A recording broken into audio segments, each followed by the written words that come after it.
Hello guys, PM Awas Yojana apply online. ভোটে জিতেই 3 কোটি মানুষকে বাড়ি দিচ্ছে প্রধানমন্ত্রী মোদি। 1,20,000 টাকা করে অ্যাকাউন্টে পেয়ে যাবেন। অনলাইনে আবেদন করুন। আর গাইস, আপনাদেরকে জানিয়ে রাখি, এই টাকা পশ্চিমবঙ্গের মানুষেরাও পাবেন কি? তো প্রধানমন্ত্রী আবাস যোজনা নিয়ে গুরুত্বপূর্ণ ঘোষণাও করা হয়েছে। শুধুমাত্র থাকতে হবে এই বিশেষ কাগজপত্র। জানেন সেগুলি কি কি? ইতিমধ্যেই ঘোষণা হয়ে গিয়েছে 3 কোটি বাড়ি দেওয়ার কথা। আপনিও কিন্তু থাকতে পারেন সেই তালিকায়। শুধুমাত্র জেনে রাখুন গুরুত্বপূর্ণ কিছু বিষয়। তো প্রধানমন্ত্রী আবাস যোজনা নিয়ে গুরুত্বপূর্ণ ঘোষণা। সুবিধা কাদের জন্য, আর কি কি সুবিধা দেয়া হয়, কি কি প্রয়োজনীয় নথিপত্র লাগবে, আবেদন করবেন কিভাবে। তো গাইস, ভিডিওটি শেষ পর্যন্ত দেখার অনুরোধ রইল। আর গাইস, আপনাদের মনে যদি কোনো ডাউট থেকে থাকে আমি সন্দীপ আপনাদেরকে বুঝিয়ে দেবো। তো গাইস, ভিডিওটি শেষ পর্যন্ত দেখতে থাকুন। প্রধানমন্ত্রী আবাস যোজনা নিয়ে গুরুত্বপূর্ণ ঘোষণা। মোট 3 কোটি বাড়ির মধ্যে 2 কোটি বাড়ি প্রধানমন্ত্রী আবাস যোজনা গ্রামীণ এবং 1 কোটি বাড়ি প্রধানমন্ত্রী আবাস যোজনা শহরের অধীনে তৈরি হতে চলেছে, এমনটাই জানা গিয়েছে। এর জন্য আবেদনপত্র 2024-এ অনলাইন এবং অফলাইনে দুইভাবেই পূরণ করে জমা দিয়ে দিতে পারবেন। তবে কিভাবে করবেন আবেদন, প্রয়োজনীয় নথি কী কী লাগবে, কারাই বা এই বিশেষ সুবিধা পাবেন, সব কিছুই আজকের এই ভিডিওতে আপনাদেরকে জানিয়ে দেবো। তো গাইস, ভিডিওটি ধৈর্য সহকারে দেখতে থাকুন। সুবিধা কাদের জন্য? অবশ্যই মাথায় রাখতে হবে, এই প্রকল্পের সুবিধা পেতে হলে আবেদনকারীর বয়স 18 বছর কিংবা তার বেশি হতে হবে। ভারতীয় নাগরিক হওয়া বাঞ্ছনীয়। 18 লক্ষ টাকা পর্যন্ত বার্ষিক আয় থাকলে প্রধানমন্ত্রী আবাস যোজনার জন্য আবেদন করতে পারবেন আবেদনকারী।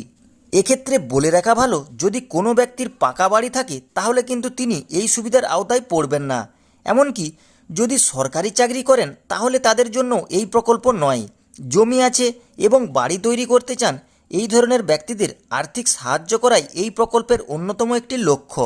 এরপর কি কি সুবিধা দেওয়া হয় এই প্রকল্প থেকে? প্রধানমন্ত্রী আবাস যোজনার অধীনে কম সুদে গৃহঋণ দেয় ব্যাংক থেকে। মাত্র 20 বছরের মধ্যেই এই লোন শোধ করতে হয়। এছাড়াও কেন্দ্রের তরফ থেকে বাড়ি বানানোর জন্য দেওয়া হয় ভর্তুকি। বাড়ির আকার এবং আয় দেখে ভর্তুকি তিনি কত পাবেন তা ঠিক করে নেওয়া হয়। কি কি প্রয়োজনীয় নথিপত্র লাগবে? পরিচয়ের প্রমাণপত্র, সংখ্যালঘু সম্প্রদায়ের সার্টিফিকেট যদি থাকে, পাসপোর্ট সাইজের ছবি, আয়ের সার্টিফিকেট, বেতন স্লিপ, আইটি রিটার্ন স্টেটমেন্ট, প্রপার্টির ভ্যালুয়েশন সার্টিফিকেট, মানে আপনার যে প্রপার্টিটি রয়েছে তার ভ্যালুয়েশন কত তার একটা সার্টিফিকেট দিতে হবে, ব্যাংক স্টেটমেন্ট এবং অ্যাকাউন্ট স্টেটমেন্ট, পাকা বাড়ি নেই তার একটি প্রমাণপত্র লাগবে। তো এবার আবেদন করবেন কিভাবে? যারা আবেদন করতে চান তাদেরকে লগ ইন করতে হবে এই বিশেষ ওয়েবসাইটে। ওয়েবসাইটটি হচ্ছে pmays.gov.in। এই ওয়েবসাইটটিতে লগ ইন করতে হবে। এরপর নির্বাচন করতে হবে সিটিজেন অ্যাসেসমেন্ট বিকল্পটি। তারপর for slum developers but benefit under other 3 অপশানে যেতে হবে। এরপরে আধার কার্ডের বিশদ বিবরণ লিখে চেক অপশানে ক্লিক করতে হবে। দিয়ে দিতে হবে সমস্ত বিবরণ সঠিকভাবে, যেমন নাম, ঠিকানা, যোগাযোগ নম্বর, ব্যাঙ্ক অ্যাকাউন্টের স্টেটমেন্ট, এর মতো সমস্ত কিছু পূরণ করতে হবে। এরপর সেভ অপশানে ক্লিক করবেন এবং ক্যাপচার কোডটি যথাযথ দিয়ে দিবেন। তাহলেই আপনাদের অনলাইনে আবেদন প্রক্রিয়া সম্পন্ন হয়ে যাবে। তো গ্যাস, এইভাবে আপনারা অনলাইনে আবেদন করে নিতে পারবেন। তো গ্যাস, এই ছিল আজকের ভিডিও। আপনাদেরকে জানিয়ে দিলাম গুরুত্বপূর্ণ ঘোষণা সম্পর্কে। আর গ্যাস, কীভাবে অনলাইনে আবেদন করবেন সেটিও জানিয়ে দিলাম। তো গ্যাস, ভিডিওটি যদি ভালো লেগে থাকে ছোট্ট একটি লাইক করে দেবেন। আর গ্যাস, এরকমই নিত্য নতুন A to Z আপডেট সবার আগে পাওয়ার জন্য চ্যানেলটি সাবস্ক্রাইব করে রাখবেন।